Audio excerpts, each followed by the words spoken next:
Bom dia, irmãos. Graças e paz. Amém? A gente vai dar início aí a estudo dessa revista, tem como proposta a carta de Paulo aos Efésios. Só que antes eu quero fazer algumas indicações de alguns livros para vocês, né? A primeira indicação aqui é esse livro aqui, Epístola da Prisão, que vai fazer uma análise de Efésios, Filipenses, Colossenses e Filemão, do Dr. Shedd e o Dr. Dewey. E o outro livro, e o mais importante, que é a mensagem de Efésios, a nova sociedade de Deus, do Dr. John Stott. Na realidade, o autor dessa revista aqui, ao analisar a carta aos Efésios, ele faz um resumo do resumo desse livro aqui.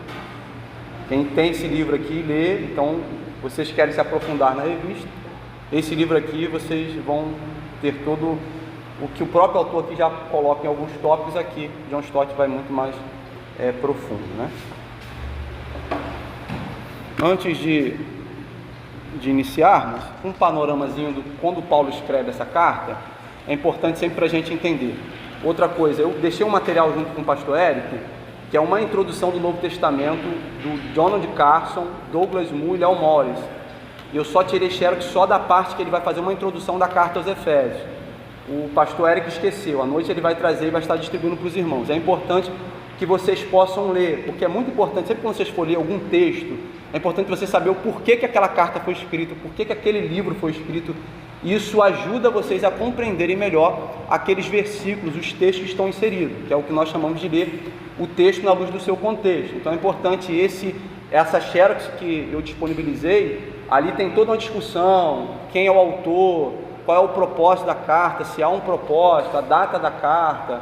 Então há toda uma discussão, algumas discussões teológicas, mas é uma linguagem muito acessível e que dá para qualquer um ler ali e compreender de forma fácil, sem ter nenhum tipo de problema, né?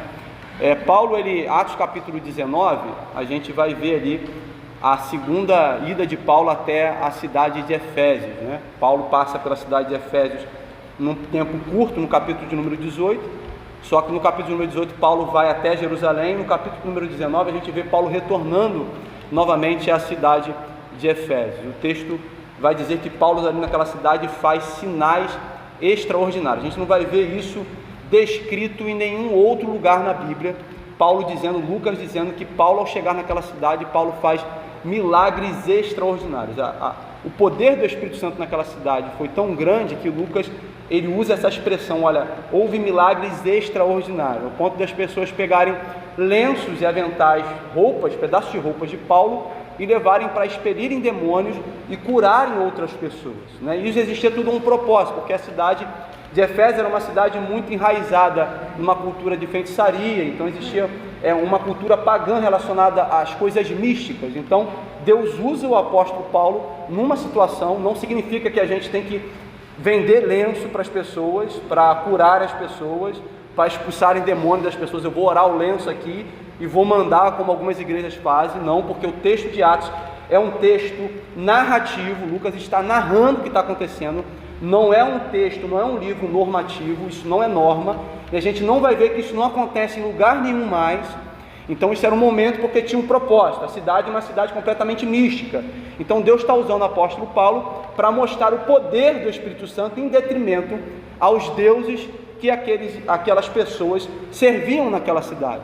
A gente vai ver que Paulo então começa ali a propagação do evangelho, como sempre de costume, nas sinagogas. Só que Paulo é expulso. Nisso que Paulo é expulso das sinagogas, Paulo então ele vai para uma escola de um homem chamado Tirano e começa ali por 2 anos discipulando as pessoas.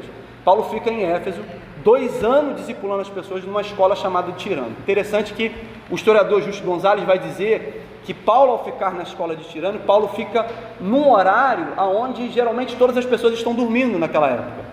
Paulo não está num horário propício, porque a escola funcionava no horário onde as pessoas estavam circulando, as pessoas estavam trabalhando, e nesse horário, que seria aqui na nossa realidade, o horário de madrugada, é o horário que Paulo está discipulando essas pessoas. Então Paulo, ele tem esse espaço nessa escola, mas ele não tem esse espaço no horário apropriado.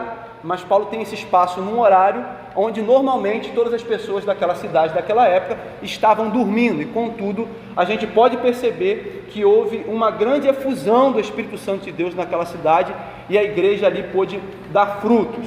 É também para a gente entender que a igreja de Éfeso também foi pastoreada por Timóteo e também no final da vida pastoreada pelo apóstolo João. O apóstolo João foi o único que não sofreu o martírio, morreu de causas normais, por doença, e morreu na igreja ali na cidade de Éfeso.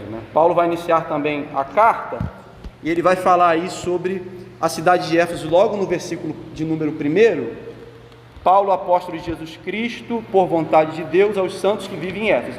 Mas na realidade, esse texto aí em Éfeso, ele não aparece nos principais manuscritos. Isso foi um acréscimo, que significa que essa carta, ela não foi endereçada especificamente a um determinado grupo de cristãos, mas essa seria aqui uma carta circular. Paulo está escrevendo aqui, apesar de existir aqui um endereço Éfeso, estava ligado a uma região, mas não era uma comunidade específica, mas eram diversas comunidades, e portanto que dentro da própria carta a gente não vai ver nenhum tipo de relacionamento pessoal de Paulo, como Paulo geralmente faz nas cartas que ele envia. Há um relacionamento, Paulo cita o nome de pessoas que ele conhece.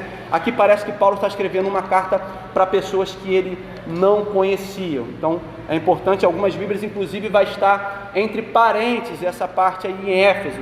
Todas as vezes que você vê alguma coisa em parênteses, significa que isso que está em parênteses aparece em manuscritos mais recentes, não aparece nos manuscritos mais antigos. Então, só a nível de conhecimento, a carta aqui seria uma carta então circular.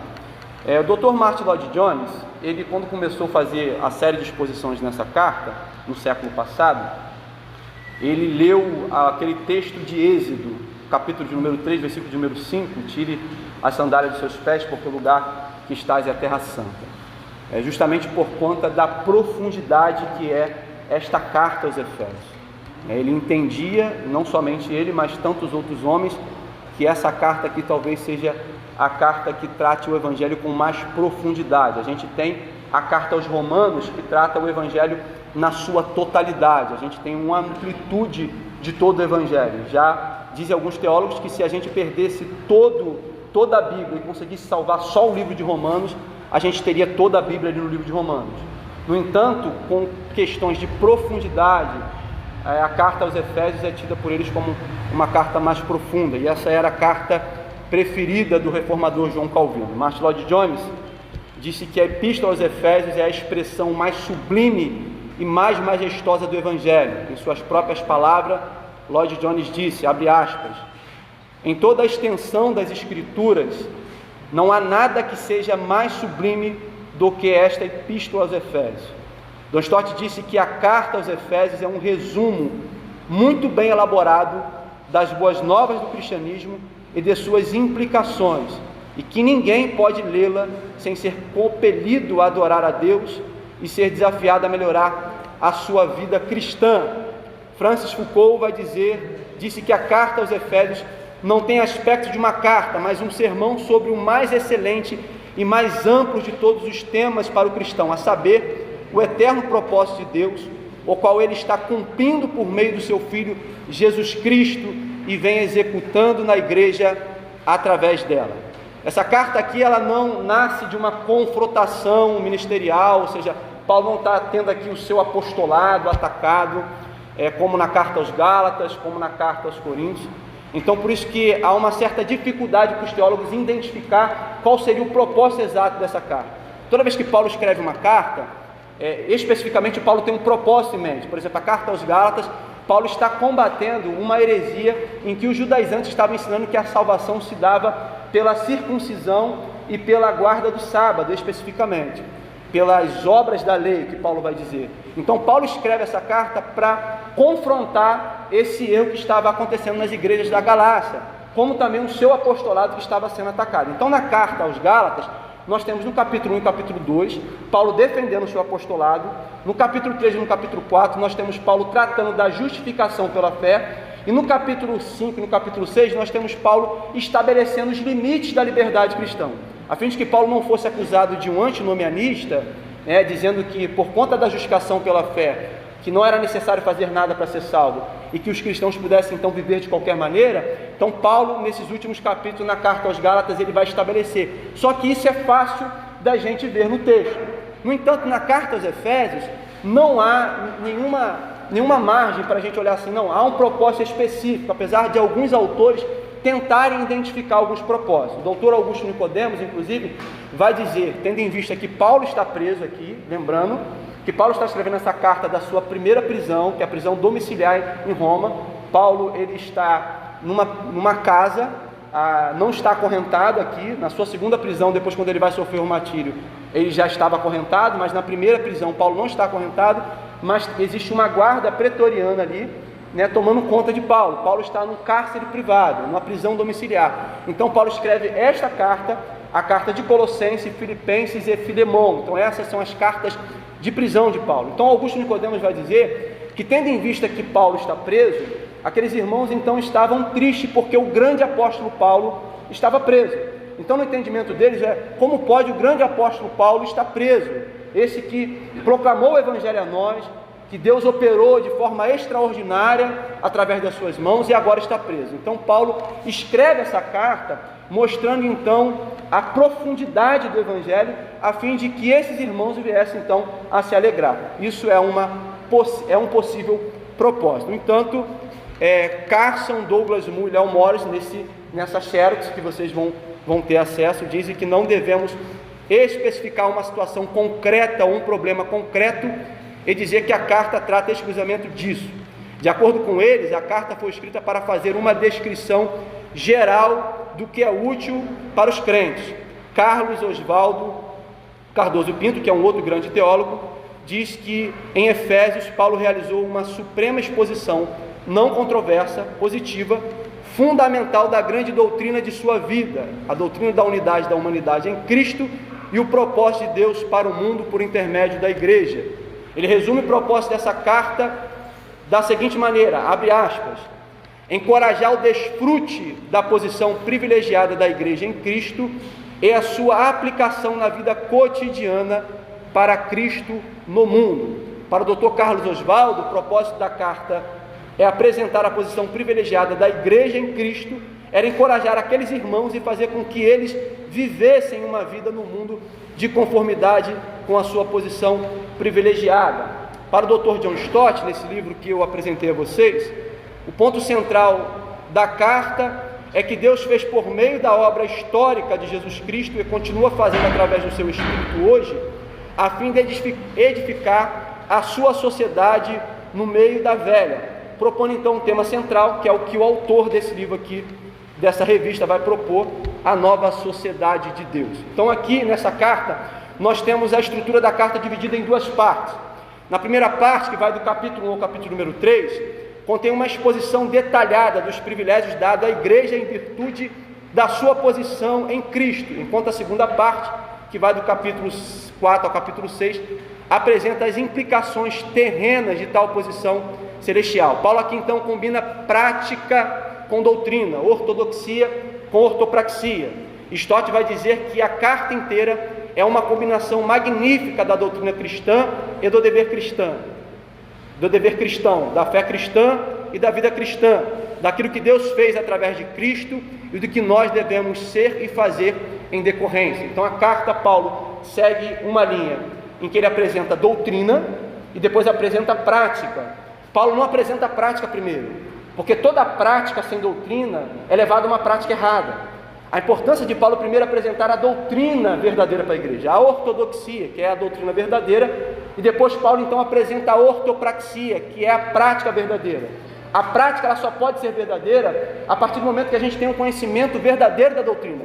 Se eu não tenho conhecimento verdadeiro da doutrina, eu vou ter, consequentemente, uma prática equivocada e errada. E a gente vê em alguns círculos evangélicos em que dizem, olha, não estude, irmão, você não tem que estudar. A letra mata, né? Eles vão dizer isso, né? Usar uma interpretação equivocada do texto bíblico para dizer, olha, a letra mata, irmão, você não tem que estudar. Você simplesmente tem que orar, você tem que subir monte, você tem que fazer jejum, você tem que estar aqui nesse ativismo religioso.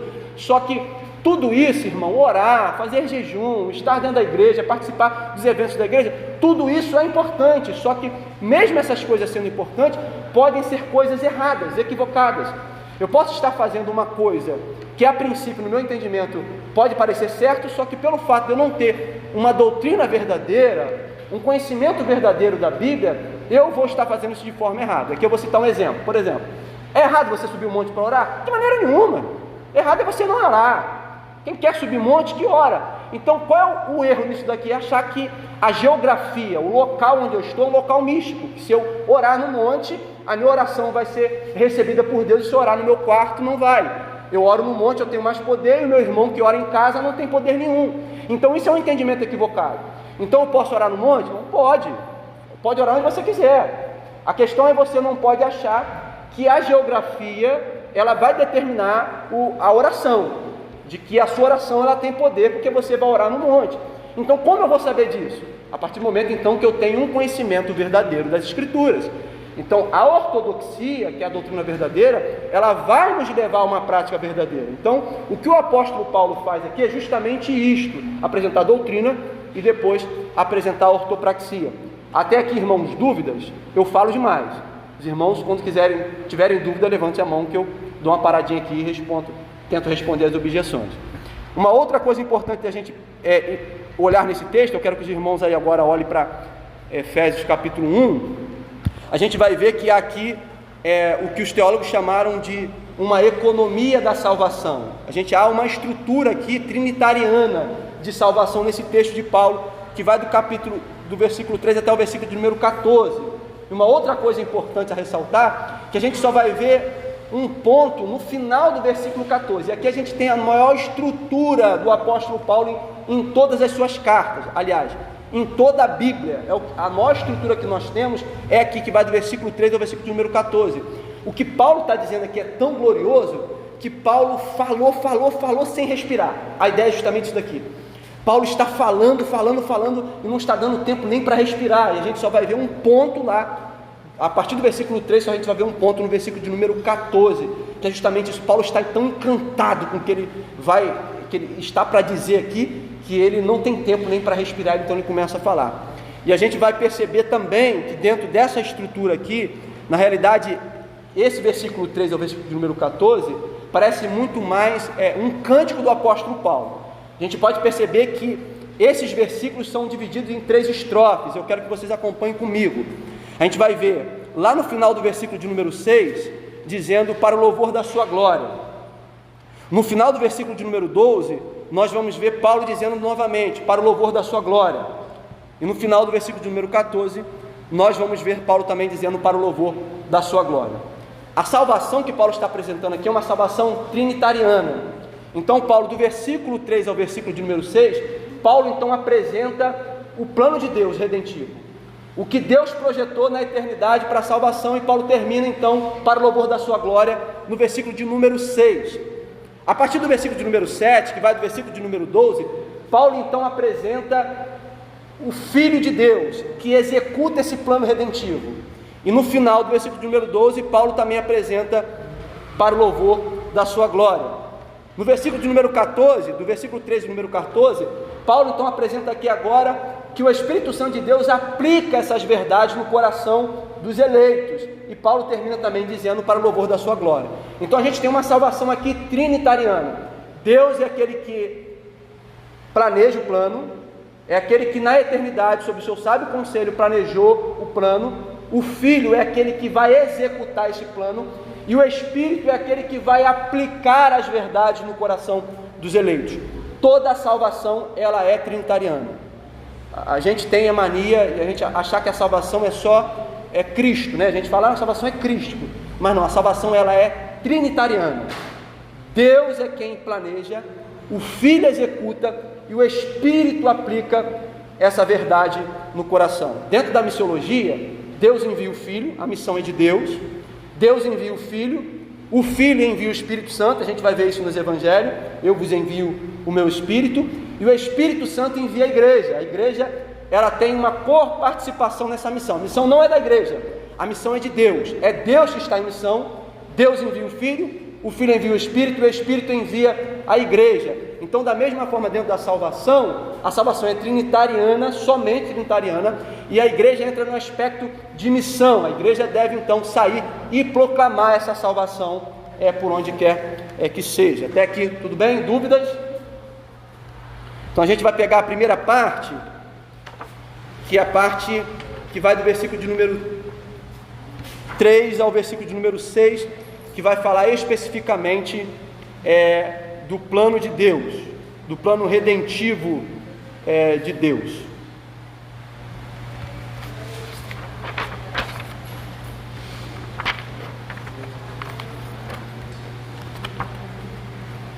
Aqui na nossa revista, lá na página de número 6, o autor aqui propõe um esboço da carta.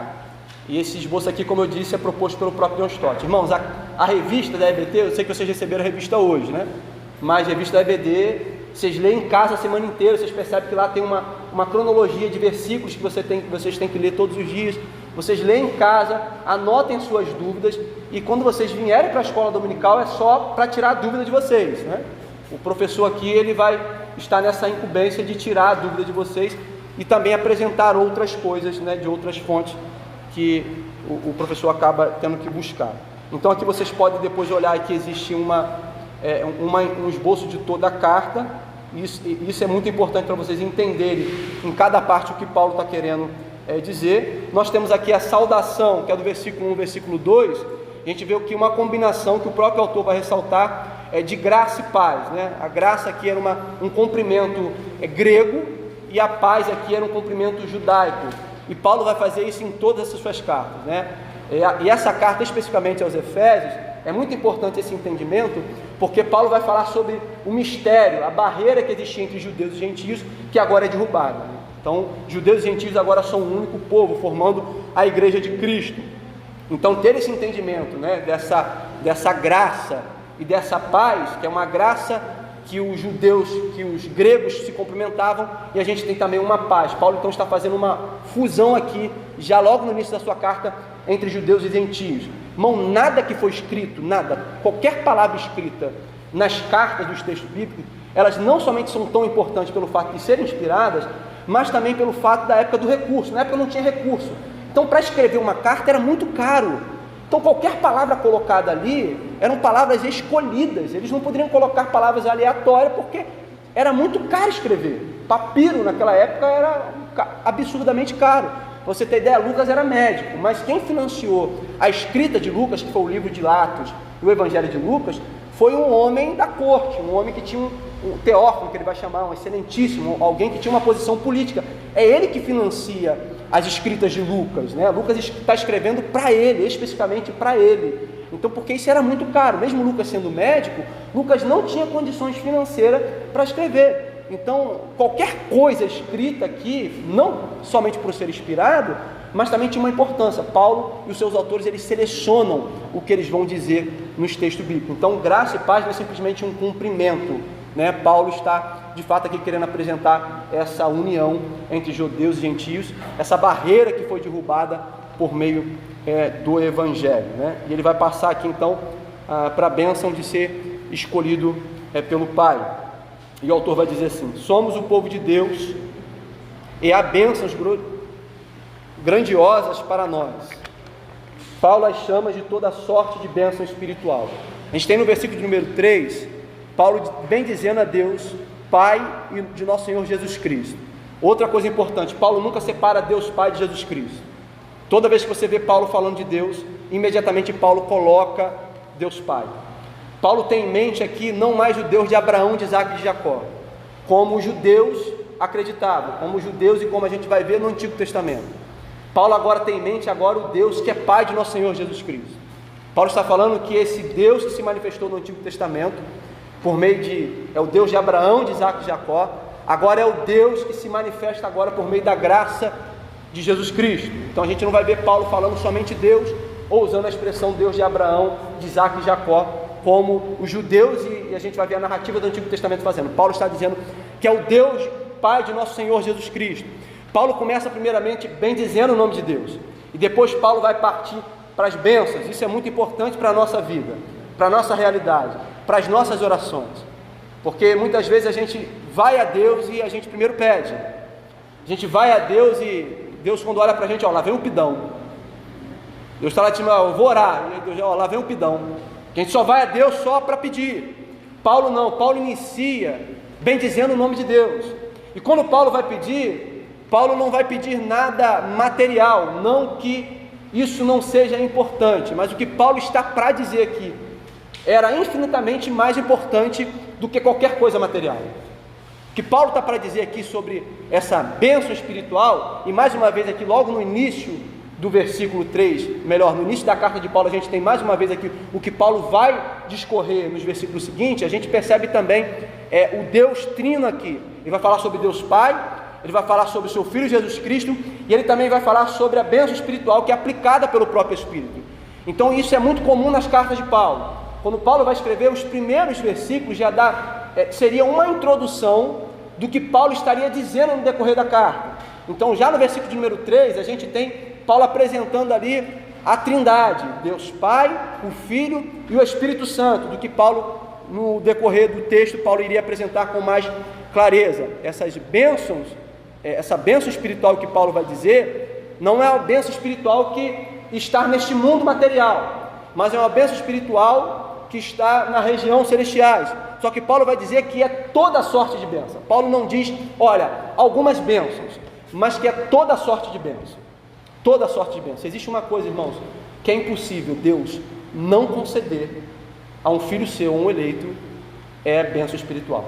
Paul Washer vai dizer em uma das suas pregações isso. Às vezes, se vocês querem receber realmente, se vocês querem ter certeza de alguma coisa que Deus vai dar para vocês, peçam bênção espiritual. É impossível que Deus não conceda isso a vocês, porque como o próprio texto de Efésios, toda sorte, Paulo aqui ele só vai enumerar algumas, Paulo não fala de todas, Paulo só vai falar de algumas dessa toda sorte de bênção espiritual. A gente vai ver na Bíblia que existem muitas outras bênçãos espirituais, como a questão dos dons, mas aqui Paulo está falando especificamente da salvação, e Paulo está dizendo, olha, não são algumas, mas são todas as bênçãos espirituais, e essas bênçãos espirituais não estão no campo material, mas está nas regiões celestiais. Significa que é incorruptível, isso significa que é impossível de nós perdermos, isso significa que é impossível da traça e da ferrugem comer, isso significa que toda sorte de bênção espiritual concedida por Deus à sua igreja, é impossível que nós venhamos a perdê-las. Se Deus nos concede uma bênção material, é possível eu perder. Deus pode me conceder um carro, e um tempo depois eu ser assaltado e levar o meu carro. Deus pode me conceder uma casa, e eu depois ter que vender a casa para pagar alguma dívida. Bênção material, elas são transitórias, mas nos lugares celestiais é impossível nós perdermos, todas elas, é impossível. Se foi Deus que te deu essa bênção espiritual, é impossível que você perca, é impossível que a igreja perda essa bênção espiritual. Então Paulo está dizendo que toda sorte de bênção espiritual. Então ele começa aqui elaborando um plano redentivo, e a gente vai entrar aqui agora numa polêmica, né? Já dizia um professor meu na época do seminário que se você quer acordar uma classe de EBD, é só você falar a palavra predestinação e livre-arbítrio, todo mundo logo acorda. E aqui é inevitável a gente não falar, tendo em vista que o próprio apóstolo Paulo vai abordar essas questões. A gente vai ver aqui eleição e predestinação. Paulo Anglada, ele vai dizer o seguinte: a eleição e a predestinação devem ser entendidas como aspectos distintos de uma mesma verdade. É uma mesma verdade, só que de aspectos distintos. Enquanto a eleição está relacionada à escolha do indivíduo para a salvação, a predestinação se relaciona com o destino eterno dos escolhidos, né? Quanto à eleição, ela está relacionada à escolha, e a própria palavra eleição pressupõe escolha, né? Eu não vou chegar, por exemplo, vou falar da minha área, né? Um cliente não vai chegar, por exemplo, lá no meu sacolão e vai falar assim, ó, eu vim aqui escolher um tomate e levou todos os tomates. Então ele veio pegar os tomates. Escolher pressupõe você separar alguns, né, daquilo que você acha melhor. A dona de casa vai escolher o tomate mais durinho, que seja mais vermelhinho, que não esteja machucado, né? Ela vai analisar tudo isso. Então a escolha pressupõe isso, você escolher dentre um monte de coisas, né? E a predestinação significa o destino. A dona de casa que escolheu um tomate, ela vai dar um destino para aquele tomate. Qual o tomate? Para fazer uma macarronada, para fazer uma carne moída, para fazer um cachorro quente. Ela então vai dar um destino. Então a eleição, ela pressupõe a escolha, e a predestinação, ela significa o destino. Só que diferente de nós, Deus, a dona de casa ou qualquer um de nós que vai no mercado, a gente escolhe sempre o produto melhor, né? Diferente, Deus não escolhe o produto melhor, Deus escolheu os que tinham de pior, né? Deus não vai olhar lá aquele, não vou olhar isso aqui, que esse aqui é o bonzinho. Não, Deus escolhe aquele que é mau, porque não há quem faça o bem, não há pessoas boas, né? A partir da queda do homem, isso é corrompido.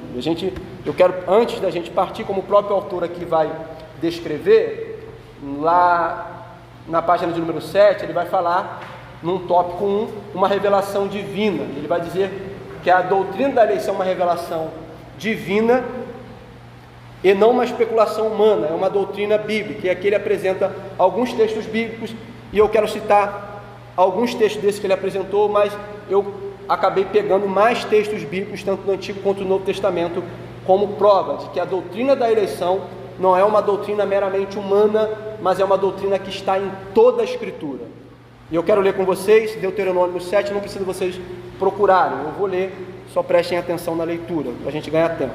Deuteronômio 7, do versículo 7 ao versículo 8, Deus dizendo assim: não vos teve o Senhor, Moisés dizendo ao povo, não vos teve o Senhor afeição, nem vos escolheste, nem vos escolheu, porque fosse mais numerosos do que qualquer povo, pois era o menor de todos os povos, mas porque o Senhor vos ama. Então Moisés está dizendo, olha, Deus escolheu vocês não porque vocês eram um povo numeroso, pelo contrário, vocês eram o menor de todos os povos.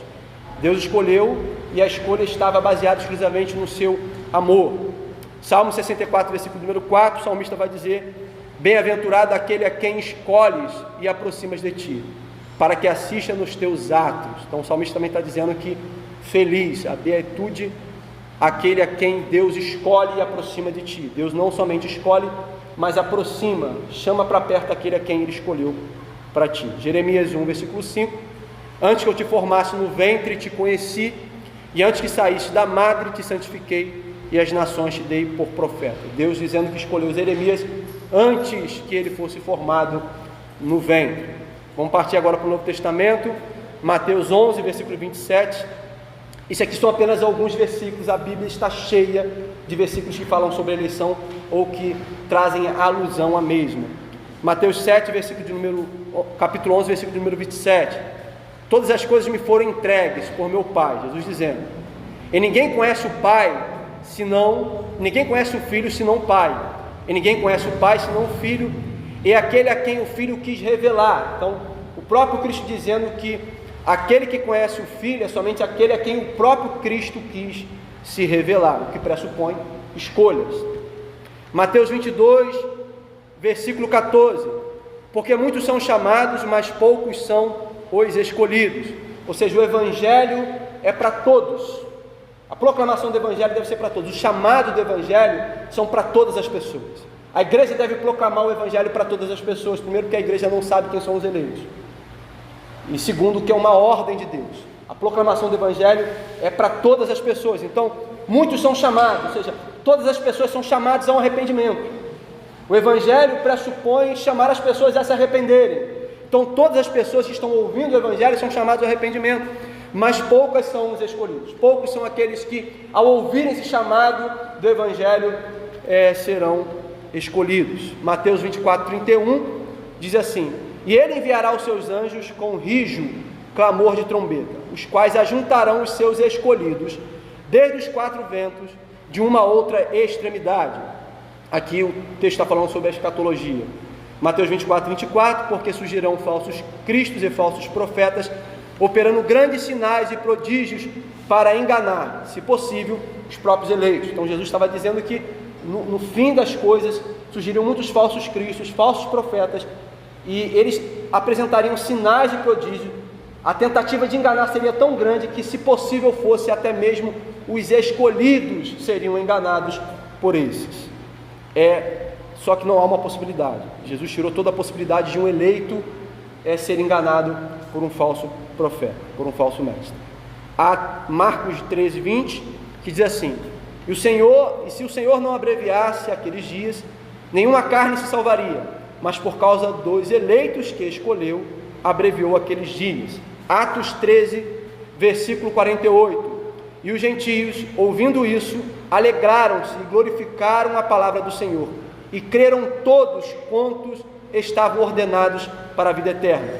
Lucas vai dizer que os gentios, ao ouvirem a palavra, creram todos, que todos são esses, todos aqueles que estavam destinados ou ordenados para a vida eterna. Romanos 8, versículo 28. Sabemos que todas as coisas cooperam para o bem daqueles que amam a Deus, daqueles que são chamados segundo o seu propósito, chamados segundo o propósito de Deus. E Romanos 9, versículo 11, versículo 13, e ainda não eram os gêmeos nascidos, nem tinham praticado o bem e o mal, para que o propósito de Deus quanto à eleição prevalecesse, não por obras, mas por aqueles que chamam. Foi dito a ela: amei a Jacó, porém aborreci Esaú. Então, para que o propósito, antes que os gêmeos, falando de Jacó e Esaú, antes que os gêmeos viessem a nascer, para que o propósito de Deus segundo a eleição se cumprisse, Deus amou um e aborreceu o outro. A pergunta é: há injustiça então da parte de Deus? É o que Paulo vai argumentar em Romanos capítulo 9. Porque depois que a gente lê todos esses textos, a ideia que a gente tem é que Deus é um Deus injusto, que Deus é um Deus que faz acepção de pessoas. E por isso que Paulo, ao descrever Romanos capítulo 9, Paulo vai fazer uma pergunta retórica. Depois vocês lerem Romanos 9, Paulo vai dizer: porventura a injustiça da parte de Deus? Porque ao ouvirem isso, a igreja de Roma, automaticamente a igreja de Roma vai dizer: então Paulo, Deus é injusto. E Paulo automaticamente diz: de maneira nenhuma. É uma expressão que Paulo usa, como a gente usa alguma coisa que as pessoas falam para a gente Deus me livre isso. Então essa é a expressão que Paulo está usando ao dizer: de maneira nenhuma. Paulo está dizendo: olha, Deus me livre de eu ser um Deus injusto. Por que Paulo está dizendo que não é justiça da parte de Deus?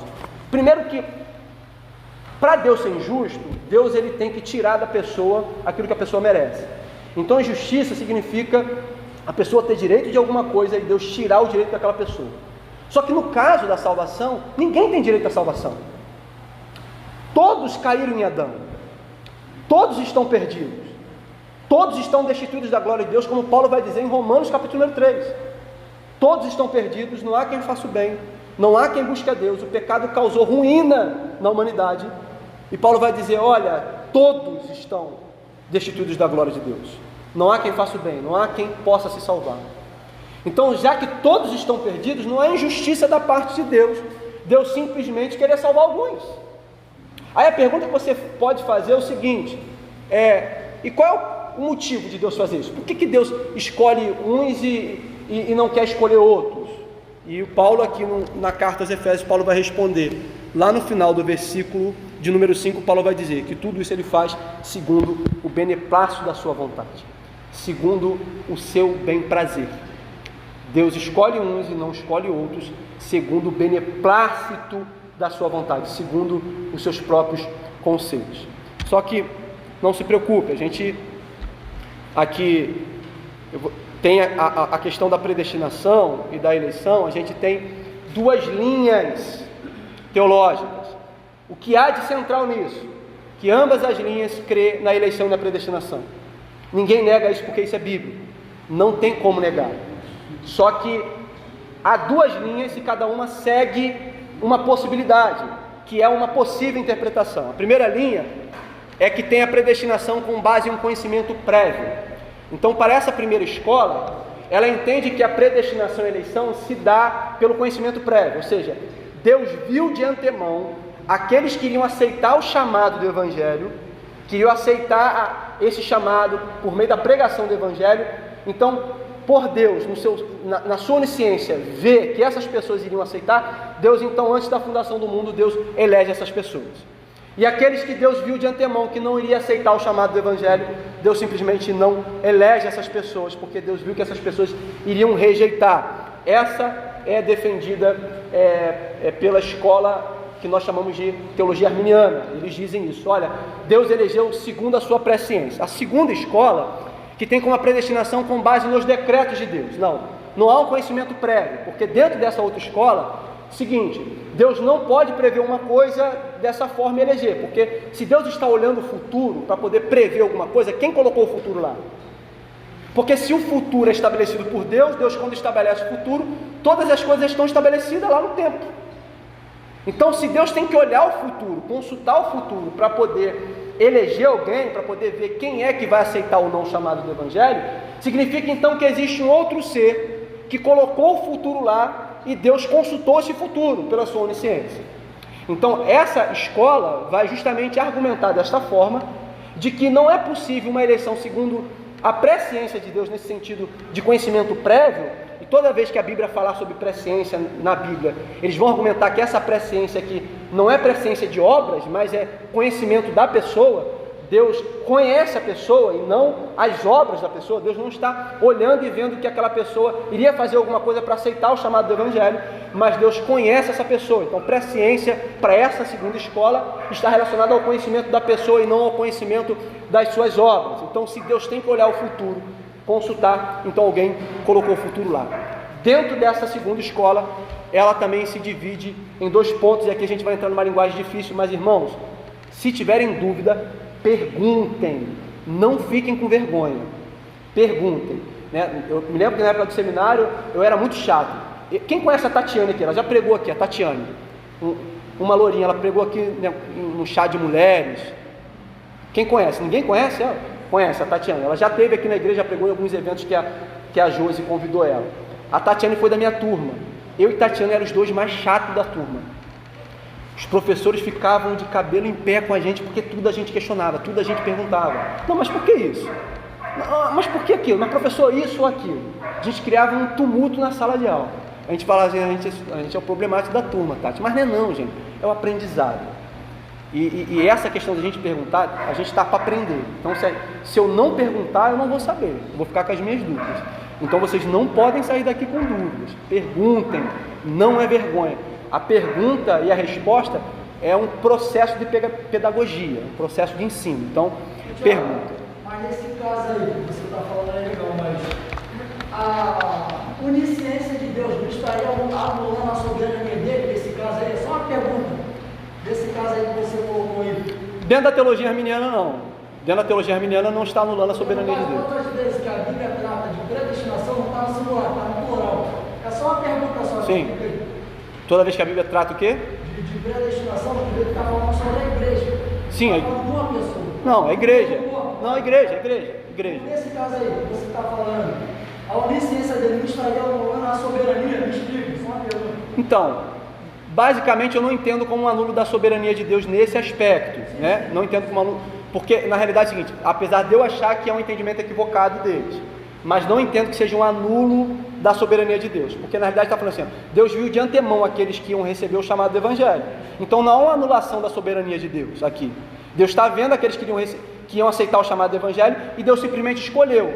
Não é coisa do tipo, olha, aquela pessoa ela não quer ser salva, Deus quer salvar aquela pessoa, mas aquela pessoa não quer ser salva. Aí sim seria uma anulação da soberania de Deus, né? Eles afirmarem, apesar de alguns afirmarem isso, mas isso não está necessariamente na teologia deles. A gente precisa entender o seguinte, por isso eu digo, conheço os 2 lados. Eu quando entrei no seminário, eu criei muito problema porque eu só li uma parte da história. Eu só li a parte que me convém, porque o seminário é um seminário reformado, então eu só li e estudava aquilo que tinha a ver com a teologia reformada, e não olhava o outro lado. Então, por não olhar o outro lado, eu olhava os arminianos até mesmo como não, meus irmãos não em Cristo. Chamava eles de pelagianos, de semi-pelagianos, que são heresias, né? Que surgiu nos primeiros séculos, e eu olhava eles dessa forma e acusava eles dessa forma. Quando eu passei, e alguém que mudou muito essa mentalidade foi um amigo meu, o pastor Tiago Titilo, que é um dos principais autoridades hoje no Brasil de teologia arminiana, quando eu passei a ter o contato com ele, cara, a mente mudou, sabe? Continuo na minha posição, só que não vejo mais com os olhos de Cristo como eu vi antigamente, porque eu passei a olhar, ver dos 2 lados, entende? Então, ou seja, quando a gente conhece os 2 lados da história, fica muito mais fácil a gente ter uma percepção de fato do que seja. Eu, na minha monografia, inclusive na minha monografia, eu fiz uma defesa da teologia arminiana. Como assim, cara? Tu é adepto da teologia reformada, defendeu a teologia arminiana? Sim, fiz uma defesa da teologia arminiana no que diz respeito sobre as acusações que ela sofre, chamando eles de pelagianos. E eu mostrei pelos próprios escritos dos mesmos que eles não eram pelagianos. Entende? Então, assim, alguns vão defender isso, negando a soberania de Deus, mas a gente não pode pegar esses e dizer que eles representam a teologia arminiana. Entende? Da mesma forma como a gente não pode pegar um que defende a teologia reformada, que diz que Deus é o autor do mal, e dizer que esse daí está dentro de toda a teologia reformada.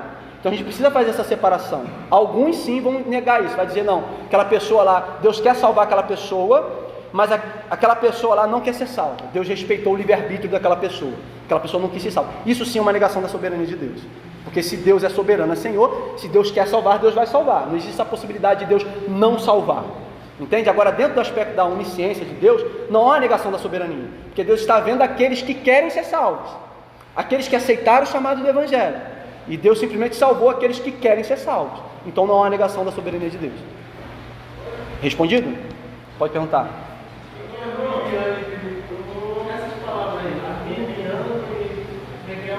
Calvinismo. Isso são duas escolas teológicas. Pelagianismo. Tá, vamos lá. Pelagianismo foi uma heresia que surgiu no final do terceiro século, início do quarto século. Pelágio é um monge que defendia que ninguém nasce com o pecado herdado de Adão. Ele dizia o seguinte, o que depois os filósofos da pós-modernidade, John Rousseau, vai defender que as pessoas elas são corrompidas pela sociedade, que a criança ela nasce boa, mas é a sociedade que corrompe a pessoa, que o ser humano, esses filósofos vão defender o que esse monge já defendia lá atrás, que o ser humano é um fruto do meio, é um produto do meio. Então, as pessoas que estão ao redor desse ser humano é o que vai corromper esse ser humano. Então, se uma criança é criada numa sociedade, onde essa sociedade é uma sociedade justa, uma sociedade boa, essa criança será uma pessoa justa, uma pessoa boa. Então, se a criança é criada num âmbito onde há maldade, onde há injustiça, essa criança então será também uma pessoa ruim, uma pessoa má. Então, esse monge dizia que ninguém nasce com o pecado herdado de Adão. E negava uma doutrina fundamental da Bíblia, o que o apóstolo Paulo já vinha defendendo lá em Romanos, que nós nascemos do pecado herdado de Adão, que a partir do momento que há uma queda, a posteridade de Adão então sofre, é como se fosse um vírus.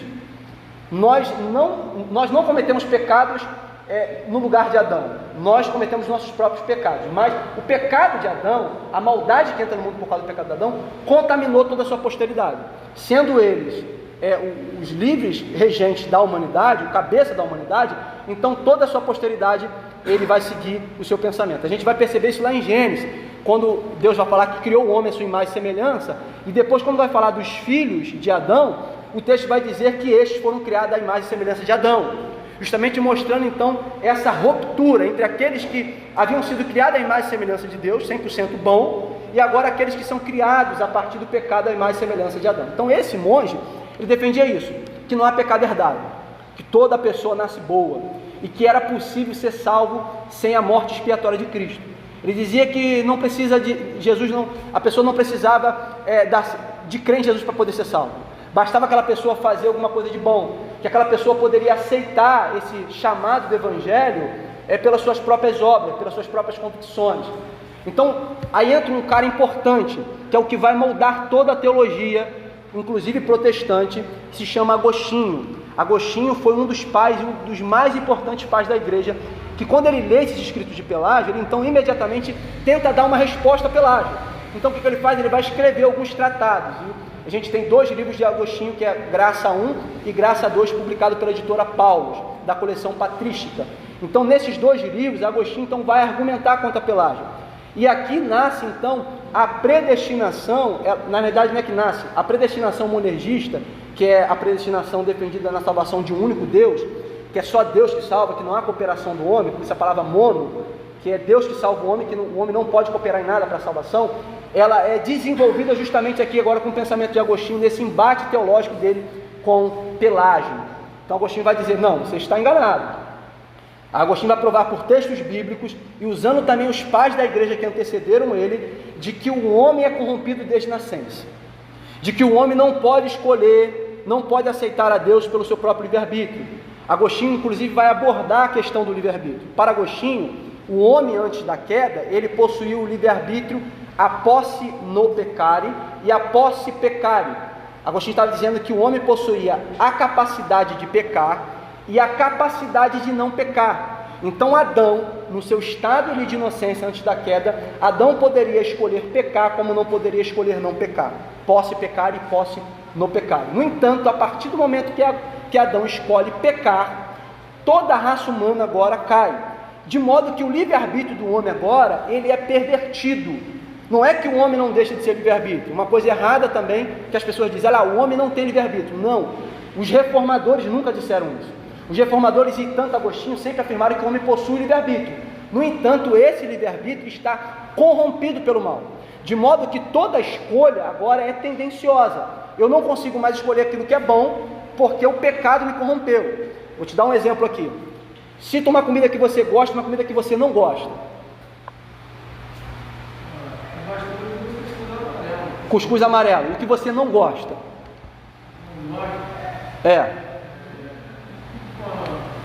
Ficou difícil, come tudo, né? Ficou difícil. Quiabo, meu irmão. Quiabo, um exemplo, quiabo. Vamos lá. É colocado 2 pratos na sua frente. Um prato de cuscuz amarelo que você adora e um prato de quiabo que você suporta. Você tem o livre-arbítrio de escolher? Diz para mim. Entre os dois? Você tem o livre-arbítrio de escolher? Sim, mas qual dos dois você vai escolher? Cuscuz. Então é isso que Agostinho e os reformadores ensinaram. Por causa do pecado, o homem agora, a maldade que entra, as suas escolhas são feitas a partir dos seus desejos. Tendo em vista que o desejo do ser humano é mau, o homem então vai escolher somente aquilo que é mau. Então o seu livre-arbítrio agora está cativo do pecado. As suas escolhas agora só serão para aquilo que é mau. De modo que é impossível o ser humano escolher algo tão bom que é Deus pelo seu próprio livre-arbítrio. O homem não tem o livre-arbítrio para escolher Deus, mas para praticar aquilo que é mal, o homem tem, o homem possui. E Agostinho deu um exemplo. Agostinho disse que o livre-arbítrio do homem é como uma balança, né? De modo que agora, por causa do pecado, há um peso maior para um lado. O homem está tendenciado àquilo que é mal, mas a balança não deixou de ser balança, ela continua sendo balança. Porém, o homem está tendenciado somente para escolher aquilo que é mal. Então Agostinho combate isso ferrenhamente. Agostinho vence nesse Pelágio. O concílio de Éfeso condenou o pelagianismo, só que surge depois uma outra heresia por João Cassiano, que se chama semi-pelagianismo. João Cassiano tentou então uma via média entre Agostinho e Pelágio. Pelágio dizia que o homem não nasce corrompido do pecado original. Agostinho então dizia que o homem nasce do pecado original. O monge britânico aqui, Pelágio, dizia que o homem poderia ser salvo pelas suas próprias obras, pelas suas próprias escolhas. Agostinho aqui dizia que não. Então João Cassiano tenta uma via média.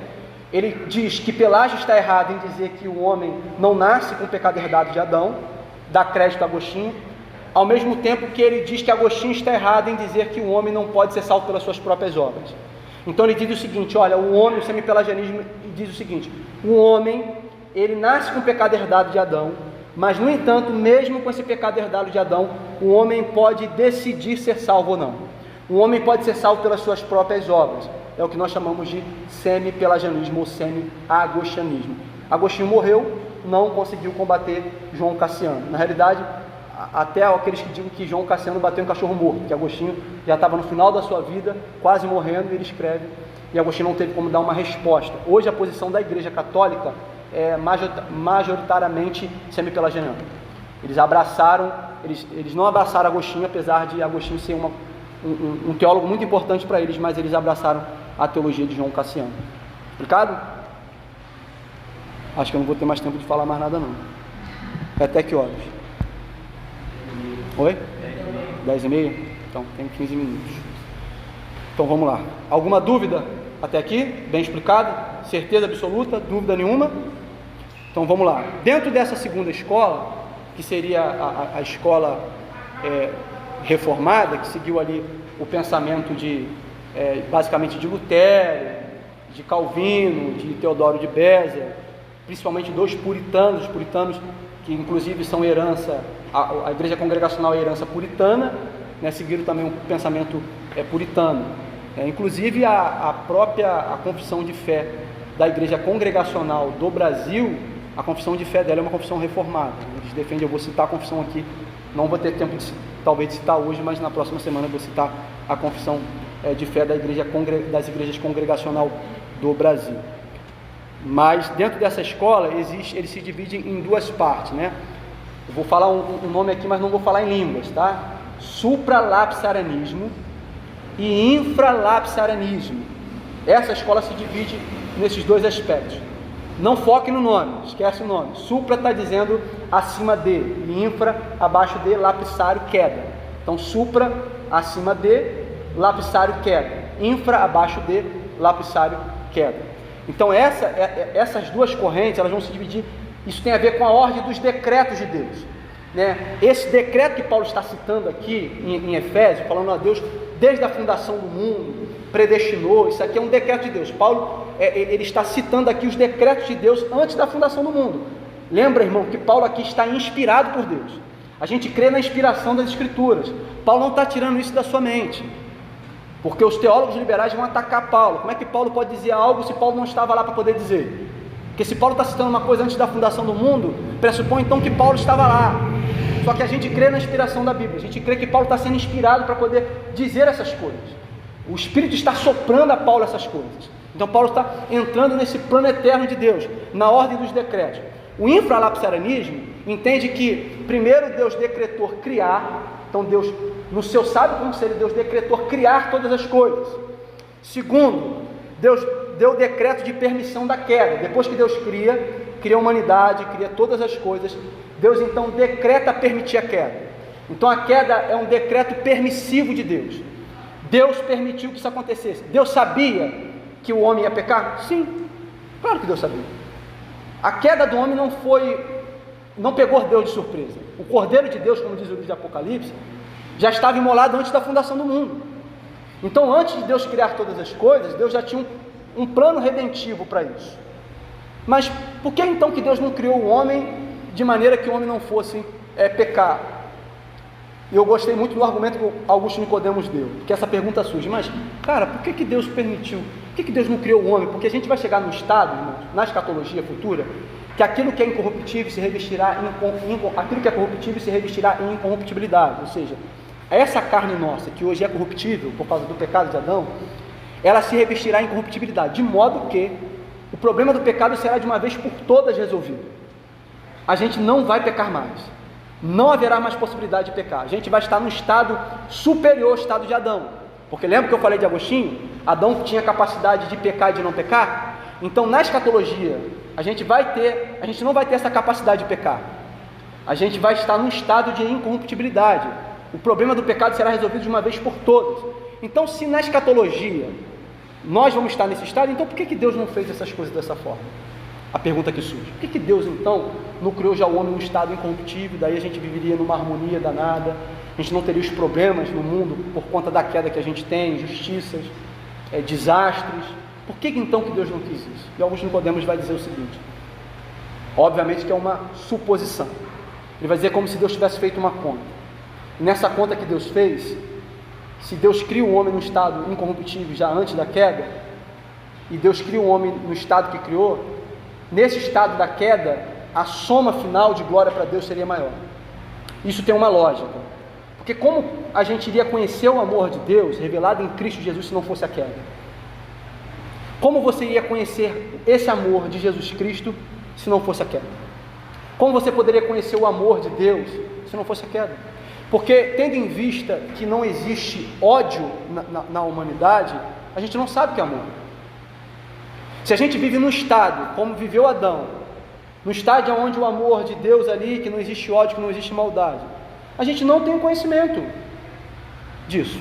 A gente não tem conhecimento de que Deus é amor. É como, por exemplo, você de repente pegar um índio que vive, índio mesmo, né? Índio raiz, não é índio Nutella não. Índio Nutella hoje tem celular, WhatsApp, carro do ano, índio raiz, né? Que só conhece rio. Pegar e falar para o camarada, pegar e falar para ele assim, cara, isso aí que você conhece? Não, eu só conheço o rio.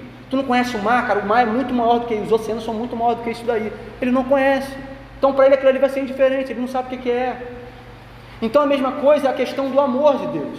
Como a gente poderia conhecer esse amor de Deus que Paulo vai demonstrar nessa carta? Como aquela situação de Jonas. Ele fala, agora eu conheci o teu... Boa, Samuel. Agora eu te conheço. Então Jó conheceu a Deus mediante o sofrimento. Jó conheceu o amor de Deus mediante o sofrimento. Aqui nessa carta, Paulo inclusive, no capítulo número 3, Paulo vai orar para que a igreja, olha a oração de Paulo, Paulo ora para que a igreja conheça a totalidade do amor de Deus, a medida, a largura, o comprimento. Paulo está dizendo, olha, que em meio às perseguições que a igreja vive, em meio ao sofrimento que vocês estão vivendo, que vocês possam conhecer essa totalidade do amor de Deus. Alguém que está aprisionado está mostrando o amor de Deus, mas de que maneira que Paulo pode mostrar o amor de Deus a não ser por meio de Jesus Cristo. Então, nós só poderíamos conhecer esse amor de Deus a partir da queda. Aí sai de carta de Apocalipse também, fala sobre o próprio Deus falando para a igreja que ele está se revelando de certa forma para essa igreja a partir da sofrimento de cada um. Sim, o sofrimento revela o amor de Deus. Então essa soma total é que esse decreto de permissão da queda, ele resultaria em glória maior para Deus. Lembrando que o fim principal do homem é a glória de Deus. Nós fomos criados para a glória de Deus. Então resultaria no amor maior. A gente, na realidade, é aquela questão, a gente só dá valor às coisas a partir na nossa mentalidade humana, a partir dos nossos esforços. Por exemplo, alguém que ganha um celular, uma criança que ganha um celular que não tem, ela vai quebrar, aquilo ali é importante. Agora, quando ela crescer e tiver que trabalhar para comprar um, ela vai ter mais cuidado. Então, a partir dessa revelação do amor de Deus, a gente olhar o sacrifício de Cristo, a gente vai dar mais valor a esse amor. Cara, Cristo morreu por mim, eu que deveria estar no lugar dele. Eu caí em Adão, eu pequei em Adão, eu sou tão pecaminoso quanto Adão. Só que esse amor revelado na cruz, a gente vai passar a dar mais, quando a gente tem esse entendimento de quem nós somos. Por isso que Paulo, na carta aos Romanos, vai tratar primeiro da depravação total do homem. Nos 3 primeiros capítulos, Paulo vai dizer o quanto o homem é mau, para depois tratar da justificação pela fé, para depois mostrar a salvação. Justamente porque primeiro a gente precisa ter um conhecimento de nós mesmos. Primeiro a gente precisa saber qual é o nosso estado diante de Deus. Nosso estado é de rebelião. O homem natural, ele odeia Deus. O homem natural, ele não quer Deus. Quando o homem natural, ele procura alguma religião, mas existem muitas pessoas ímpias que estão dentro da igreja, sim, mas se você vai perguntar para ela que tipo de Deus ela crê, ou melhor, quem é você, aquela pessoa vai se achar o máximo. Aquela pessoa falando, Deus me escolheu porque eu sou isso, Deus me escolheu porque eu faço aquilo, porque eu sou preciosidade, porque eu sou ouro puro de Ofir, por isso que Deus me escolheu. Porque na realidade a salvação entendida por essas pessoas está baseada nas suas próprias obras, nos seus próprios méritos, porque não tem um conhecimento verdadeiro de si mesmo. Agora, quando a gente entende uma teologia paulina, uma teologia completamente bíblica, a gente vai ver que o homem não tem merecimento de nada, porque o homem nasceu morto nos seus pecados e delitos, de que o homem é mau por natureza. E se você acha bom o suficiente ainda que você acha assim, não, discorde de mim, discorde do apóstolo Paulo, discorde da Bíblia, dizendo não que você é uma pessoa boa, então você acha isso o suficiente, pegue os seus pensamentos. Se Deus pegar os seus pensamentos e colocar numa sala, e colocar esses pensamentos na sala com um telão para todas as pessoas que você ama, faça uma pergunta sincera para você. Vou fazer uma pergunta e você responda com sinceridade. Será que essas pessoas, depois de ver todos os teus pensamentos que você ama, elas iam continuar te amando? Não iam. Isso prova o quanto nós somos maus. E o pecado não é somente algo externo, o pecado também é algo interno. Primeiramente algo interno. Jesus, ao interpretar a lei, Jesus disse isso. A lei diz, aquele que adultera com a mulher do seu próprio, coabita com ela, é digno de morte. Em verdade vos digo, que então somente pensar e desejar no seu coração já cometeste adultério. Então o pecado, ele primeiro é interno, porque todo o nosso corpo foi afetado. Os efeitos noéticos do pecado, não somente a mente, o corpo, tudo foi afetado.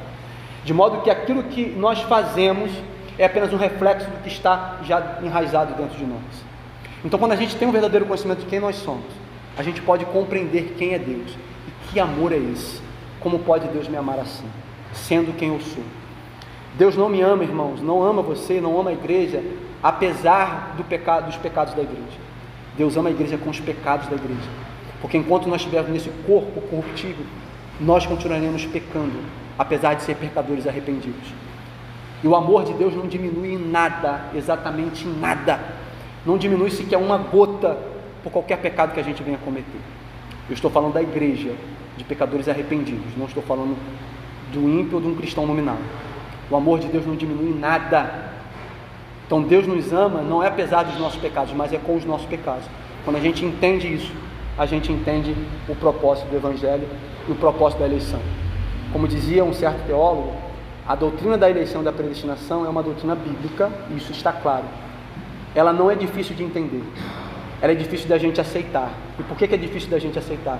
Porque a gente sempre acha que a gente pode fazer alguma coisa para ser aceito por Deus. A gente sempre acha que a gente pode fazer alguma obra, alguma coisa, e Deus vai me aceitar. Se eu fizer isso aqui, Deus vai me aceitar. Se eu fizer isso daqui, eu vou ser mais amado por Deus. Não, você não vai ser mais amado nem menos amado por Deus. Obviamente que, como Paulo vai dizer, depois que ele apresentar a doutrina, a gente vai chegar lá. Esse amor que nos salvou, não porque existe algo em nós, esse amor que nos salvou, ele nos empurra a praticar as boas obras. Eu não sou salvo por elas, mas sou salvo para as boas obras.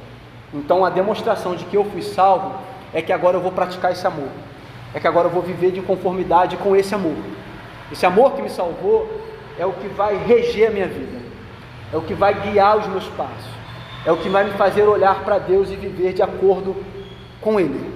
Então por isso que Paulo vai tratar a doutrina. Eu vou parar por aqui. Na próxima semana eu dou início aqui nesses dois, nessa ordem dos decretos melhor para vocês. Dúvidas? Entenderam tudo ou não entenderam nada e não sabem nem o que perguntar? Porque também quando a gente não entende nada, a gente não sabe, não entendeu, não tem nem o que perguntar. Né? Objeções, irmãos, é dúvidas e objeções. Vocês têm o direito de questionar. Não concordo por causa disso, disso e disso, e a gente vai tentar mostrar um caminho. Então, vocês têm o direito de questionar também. Não tem dúvidas? Tem? Não? Não tem dúvidas? Vamos orar? Vamos orar então? Pai, nós engrandecemos o Teu nome, rendemos graças a Ti por tudo que foi falado nesta manhã. Te peço, Senhor, como sempre, que eu possa me fazer claro para essas pessoas, que apesar da linguagem difícil que a gente encontra dentro da teologia, mas que eu possa me fazer claro e que o Teu Espírito possa fazer com que aqueles que me ouvem compreendam essas verdades. Tudo que eu posso fazer é que essa mensagem dessa carta tão preciosa chegue apenas aos ouvidos daqueles que me ouvem, mas oro a Ti para que o Teu Espírito faça com que essa mensagem chegue aos nossos corações, ao coração da Sua igreja, que essa verdade do Evangelho, dessa doutrina tão magnífica, possa ser aplicada aos nossos corações e que a resposta disso venha nos fazer colocar de joelhos diante de Ti, bendizendo ao Seu nome, sendo grato pelo propósito e pelos Seus decretos antes da fundação do mundo. Graças Te damos, e é o que nós como igreja Te pedimos em nome do Teu Filho amado Jesus Cristo. Amém e amém.